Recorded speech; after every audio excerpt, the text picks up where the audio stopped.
Today we're going to be learning about Confucianism. Unlike many other religions, Confucianism is most commonly considered more of a system of ethical and social philosophy rather than a true cookie-cutter religion. Its main purpose is actually to establish the social values, institutions, and transcendental ideas of traditional Chinese society. It's also been referred to as a diffused religion, in a sense that the prominent liturgists are often parents and teachers instead of preachers or priests, and the places of worship or congregation are simply day-to-day life instead of temples, churches, or synagogue. Confucianism, though its creation was never a mistake, was never intended to be a full-blown religion. Instead, its founder, Confucius, simply wanted to interpret and revive the unnamed religion of the Zhou dynasty.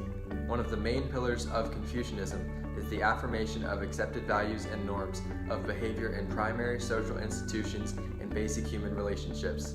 Confucianism lays out people's roles within certain relationships and expects followers to abide by them in respect. The main relationships were those between father and son, sovereign and subject, elder brother and younger brother, husband and wife, and friend and friend.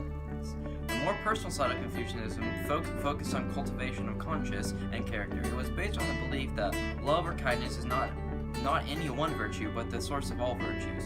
People who followed Confucianism were expected to treat each other with love, respect, and consideration for the needs of all. It also held these expectations to the government, believing that a ruler should act more as a father to his people than a tyrant.